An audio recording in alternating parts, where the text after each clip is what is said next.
Radio Brockley, the UK's official #1 hospital radio station.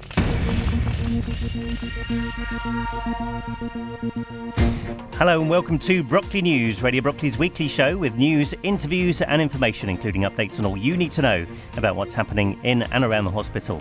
I'm Alan Joyce, and tonight we look back at an incredible 24 hours for Radio Brockley as the station won the top award for Station of the Year at the annual Hospital Radio Awards. We'll be listening back to the award-winning package and hearing from a couple of our trustees. We'll also hear our Bronze Award-winning entry for Best Speech Package. Then at 7:30, your chance to win some Radio Brockley goodies without leaving your bed on Bedside Bingo with David Rouch. Good luck if you're playing along. And then at 8 o'clock tonight, all your choice of tunes on the Sunday Request Show with Keith Reeve. So stay tuned to London's longest-running hospital radio station. And now, once again, the UK's official #1 hospital radio station. It is Radio Brockley.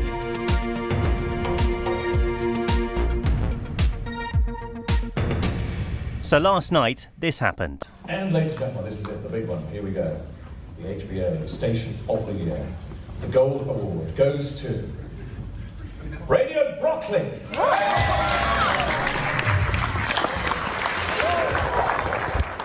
Yeah, it's been an amazing 24 hours for Radio Brockley, as for the second time in 3 years, we've won the top award for hospital radio, winning the Gold Award for Station of the Year. We also won the Bronze Award for Best Speech Package for Keith Reeve's coverage of the RNOH Rebuild. Now, the result for Station of the Year means we've now finished in the top 2 of the UK for the last 4 years in a row, and the top 3 for the last 5 years. Very soon we'll be hearing from a couple of Radio Brockley's trustees, but first, let's hear our gold-winning entry for Station of the Year. This is Radio Brockley. Hello, it's Alan Dedicoat here. Hi, I'm Max Whitlock. Hi, I'm LBC's Steve Allen. Hi, I'm Tony Blackburn, and you're listening to London's longest-running hospital radio station, Radio Brockley. Radio Brockley. Radio Brockley. Radio Brockley. Radio Brockley broadcasts to the Royal National Orthopaedic here in Stanmore. We've been doing so since 1966 and have about 35 active members helping to run the station. We're on air 24 hours a day, and we broadcast via the good old bedside headsets and also via the RNOH free Wi-Fi. Our news programme, which is called Brockley News, includes events that happen in and around the hospital that may be of interest to patients here at the RNOH, either before they arrive, if they listen to it on our YouTube channel, or whilst they're here, and for services that they might find useful once they leave. We also have a very, very good relationship with our other hospital charities and also the RNOH NHS Trust, who include us in many of their activities. My name's Rob Hurd. I'm the Chief Executive of the Royal National Orthopaedic Hospital here in Stanmore. I wanted, on behalf of the board, for us to lend personal support to and thank the Equality Achievement Network that now exists at the Royal National Orthopaedic Hospital. This group that has been set up, and we encourage wide membership and involvement in that. This diversity festival and celebration of the diversity of the staff that we have here in this hospital amongst our 1,500 staff, although I rounded up to 2,000 with all the partners that work here on site and in Bolsover Street and elsewhere. And whilst we have a rich diversity of staff, which is recognised across the NHS, there is more to do on really embracing diversity and ensuring our workforce truly reflects the diverse communities that we serve. You are all welcome to join our festivals whenever you want to. The temple is open every day from 6:30 in the morning to 9 p.m. You can come down to chill out in your breaks and experience the natural beauty we have there.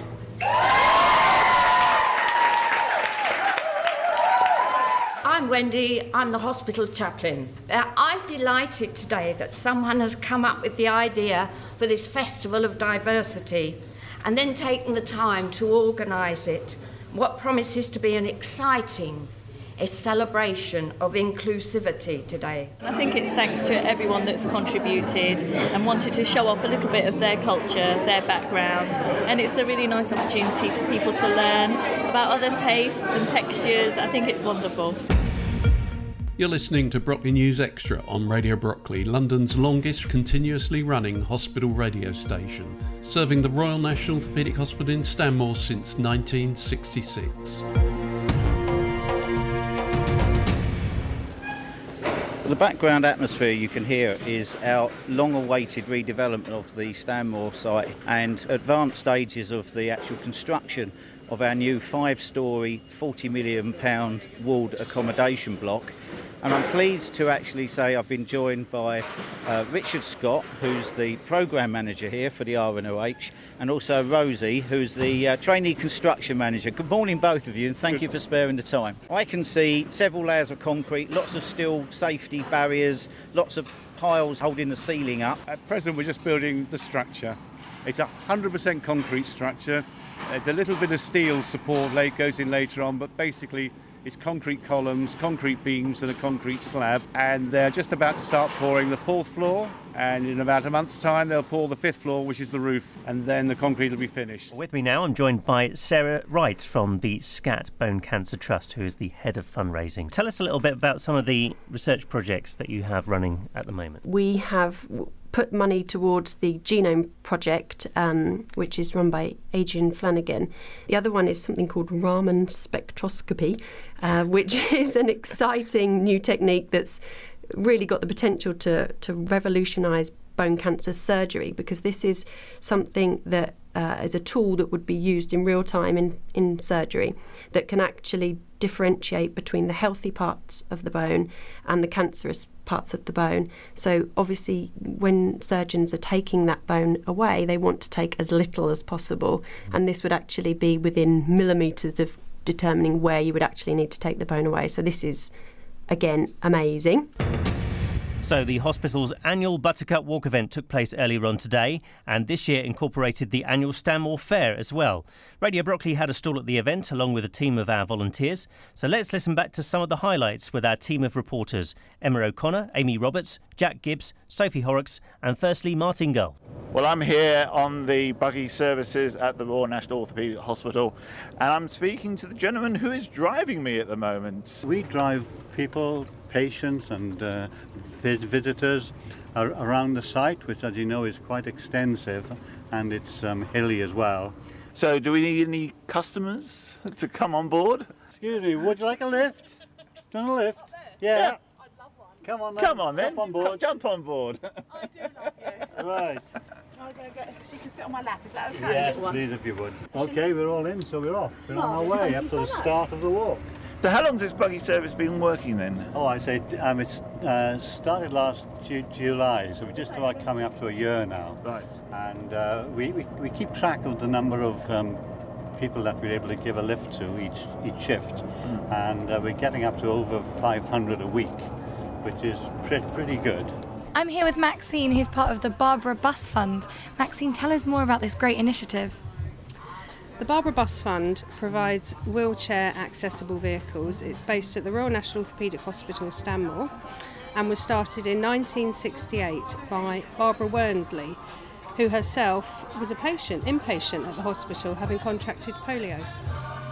So what sort of services does it provide? We have a fleet of wheelchair accessible vehicles, so if you have to travel in your wheelchair, you can come and register. You can bring somebody who can register as a self-driver, and then you're able to use the vehicles as you wish. This is Jack Gibbs, Radio Brockley, and I'm speaking to Lorraine Reid. Hello. Is this the first time you've participated in the fete? It is the first time that I've participated in this fete, and it's really lovely. Everyone's having so much fun, and we just wanted to take part in something that's really important to so many people, and it's really nice to be able to raise some money as well. So it's great. I'm here with Tanya and her mum Sarah. Tell us about your connection to RNOH. Well, it's a pleasure being here, first of all, and it's a great cause. RNOH is an amazing hospital with wonderful staff. So basically, they have supported me with my joint problems. So I have problems with my hands, fingers, little joints, and the knees and ankles, and they have given me physio, they've given me all sorts of medications, so it's a great team and they've always got a smile on their face. Okay, so we're going to talk about Opus. I suppose best place to start is, what is Opus? Opus stands for Orthotic and Prosthetic Users Stanmore. It's a user group set up at the beginning of 2016, an initiative from Claire Tamsett, the manager of the unit here at Stanmore, to bring together the two departments and for networking between users for support, information, and to take the prosthetics and orthotics departments forward and to link up with other centres across the country.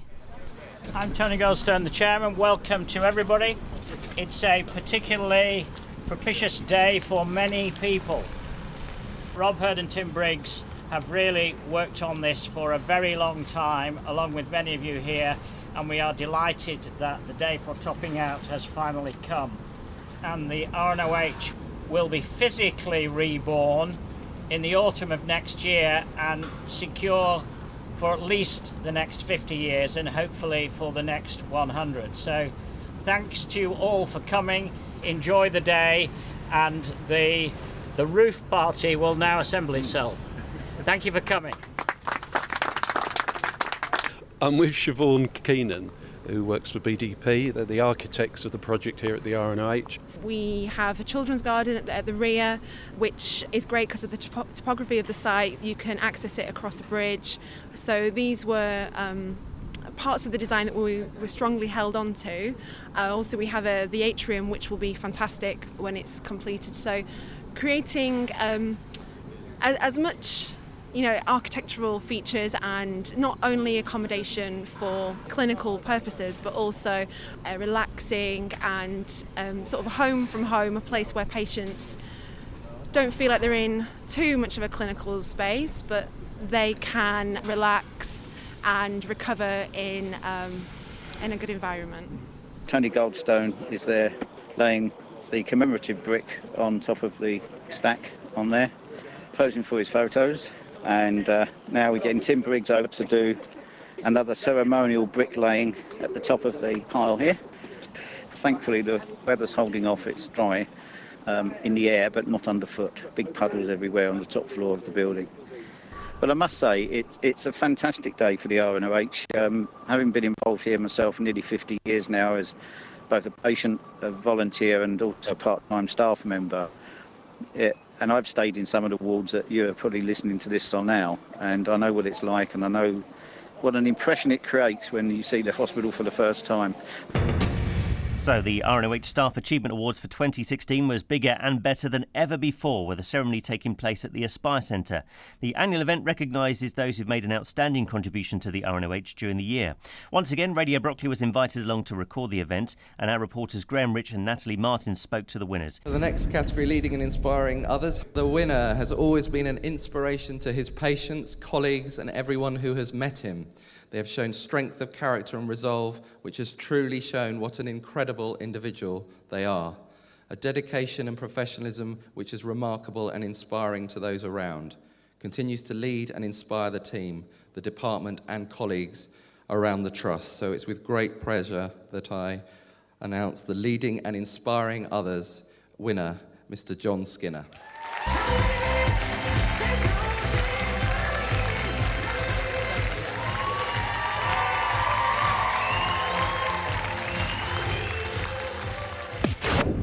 Congratulations! It's a big award, isn't it? It is. It's very flattering, actually. I have to say, I never expected to win anything. It's just very nice to be here in such an inspiring hospital with so many great people, and this means an awful lot to me. This is Thursday Live on Radio Brockley. I'm pleased to say, in the other room we have the three ladies from the rehab ward and Judy. So we got Mum here too. So we got two patients and Mummy, how have you found it? For what they've done for my daughter, I'm so very, very grateful for all their help. All of the staff have been wonderful. It's just an amazing place. So tell me what you get up to when you're not here then. I'm going to be doing my Gold Duke of Edinburgh final. Well, Elizabeth, can I ask you what you're doing for that? I'm doing an expedition walk. We're walking for 4 days and camping for 3 nights. Oh, where? We're going to Keswick. Oh, right, OK, Lake District. Yeah. Oh, lovely. Well, I hope you have good weather. Thank you very much. You know it rains a lot up there, don't you? Yes, I've heard that. This is the Request Chart Top 40. The Request Chart Top 40. On Radio Brockley. Good afternoon and Happy New Year. Welcome to the 32nd annual countdown of Radio Brockley's most popular songs. It's your Brockley Request Chart. We played over 2,600 requests in 2016, and over the next 3 hours we'll be revealing the top 40 most requested songs and artists of the last 12 months. I'm Alan Joyce and I'll be taking you through the numbers and playing your favourites. Plus, you can see the chart updated live and have your say via Twitter. Go to @Radio Brockley. The Alpha Sessions. Well, Emma, and this is the Alpha Sessions, and we're here with Sabrina Parker. These words that fall out of your mouth stun me, pin me down. Actually, I went to a cover band festival this summer called Festwich. It's amazing. It's in Prestwich in Manchester, and they get all the best cover bands from the UK. So in one weekend, I got to see The Killers, Metallica, aka Noel Gallagher, who, by the way, followed me back on Twitter. Thank you, aka Noel Gallagher. But yeah, it's so great. So I was thinking to myself, like, oh, if I had to be a cover band, who would I be? Yeah. And it would be Ellie Goulding, because I do an Ellie Goulding impression. Go on, give me your Ellie Goulding Oh impression. God, I shouldn't have. Okay. Okay. Stripped to the waist, we fall into the river. That is. Thank you. That is my Ellie Goulding impression. That's very good. So we're having lots of fun on the ward here. We have got Alina and Liba, and they wanted to sing a little song for us. So are we ready? After three girls, ready? 1, 2, 3. London Bridge is falling down, falling down, falling down. London Bridge is falling down, my fair ladies. This is Radio Brockley. And that was our gold-winning entry for Station of the Year 2018. And I'm very pleased to be joined now by two of Radio Brockley's trustees, Keith Reeve and David Rauch. And Keith, you were at the awards with me and a couple of others last night. Your reaction to our win of the big award yet again? Well, and another amazing achievement for Radio Brockley, following on several years of success at these awards, and it means a lot to us, obviously, because we work very hard to bring you, our dear listener, the best quality coverage that we can from the actual events and the things that we get involved with here in the hospital. But to actually be recognised by not just hospital radio people, but people from across the broadcasting spectrum and the health spectrum, the health service itself, and beyond that, is a fantastic accolade, and I think it's a great tribute to all the work that our wonderful volunteers put in to make this service happen.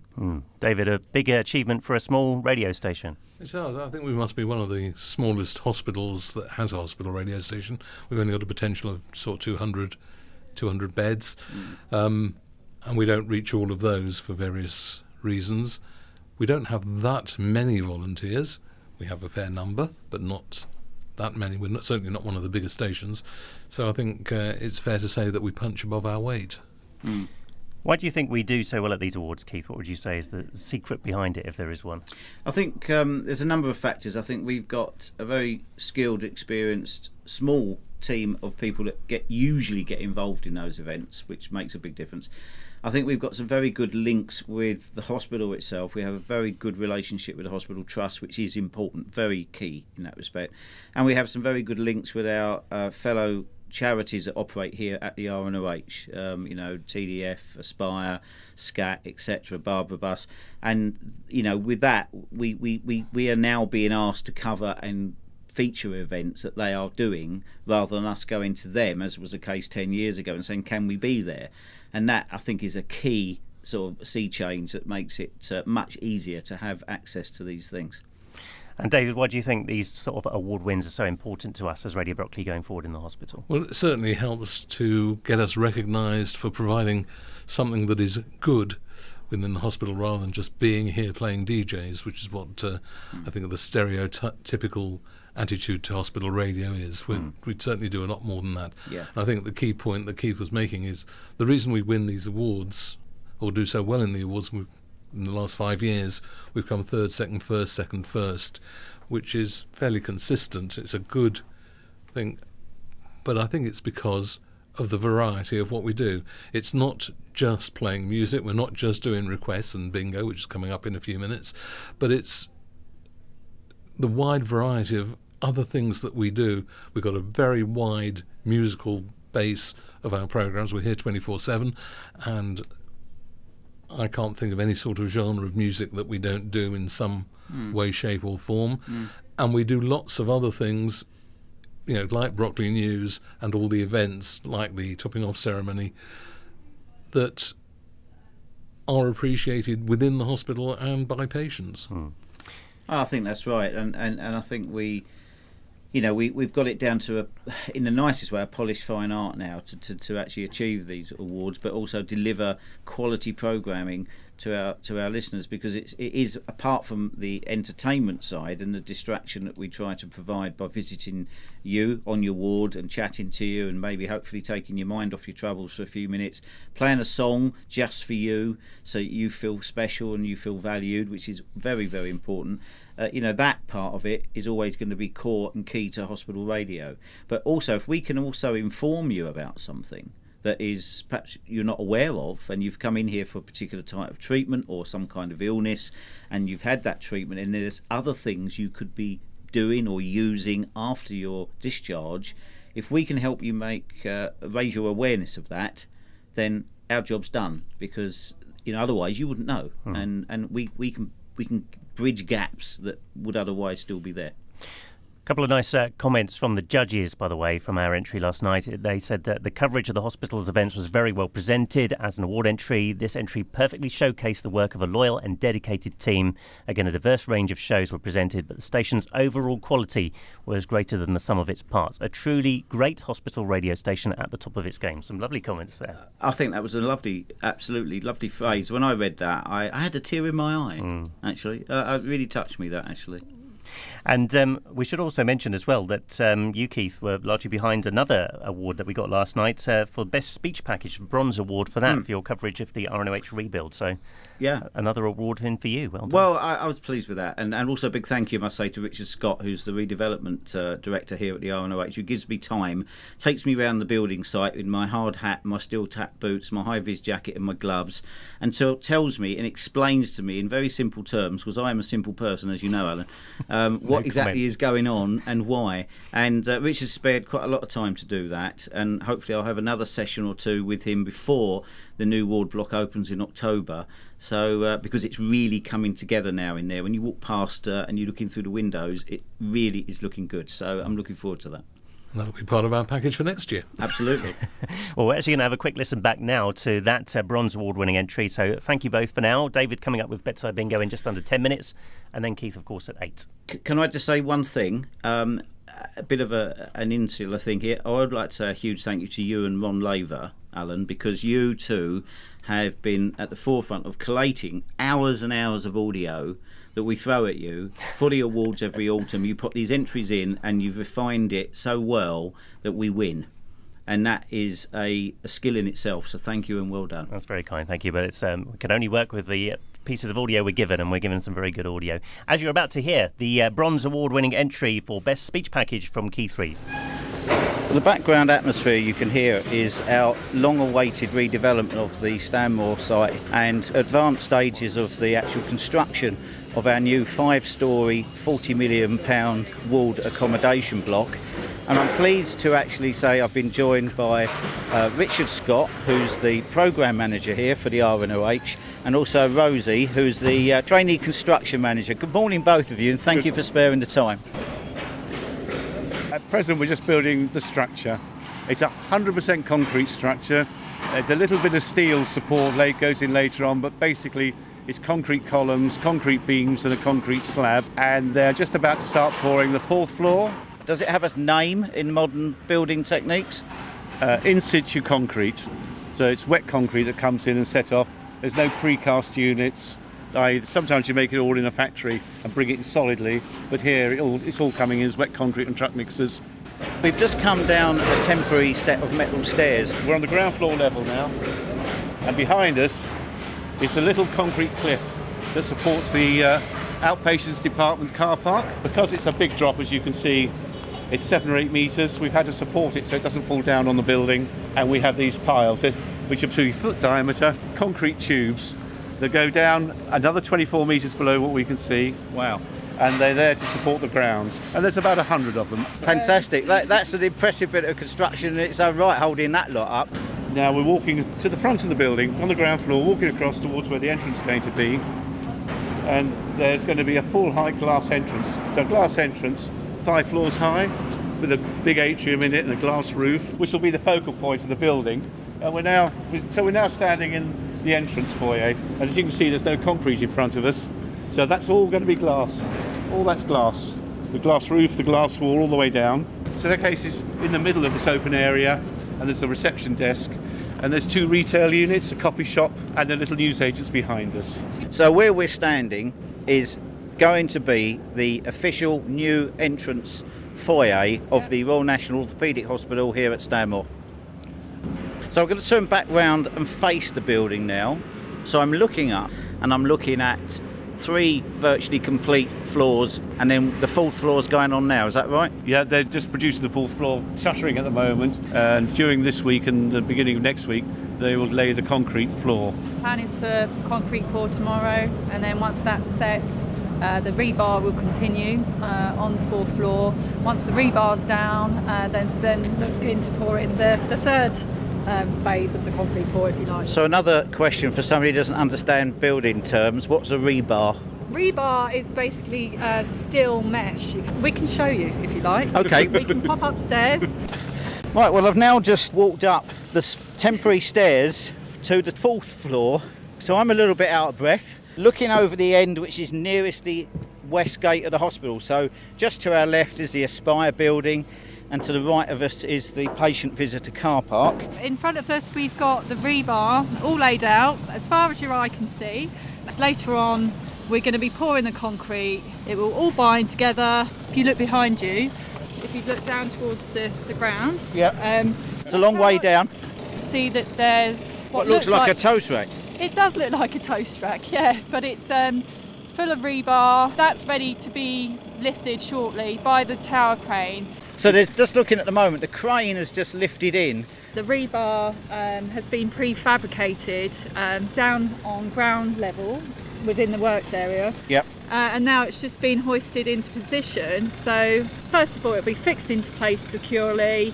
The shuttering will go around it, and then we'll pour in the concrete, let it set, and then we'll take the shuttering away. So what we're looking at here on this floor level is like a matrix of steel. As Rose said earlier, it's kind of knitted together with ties and I guess welded in places where it needs to be. They tie it with wire. They use fuse wire. Can you look down here? Yep. They do fuse wire. They put it around the cork joints. Oh, yeah. and twist it to hold it in place. Right, so I guess once the concrete's in there, it doesn't need to be held together in its form.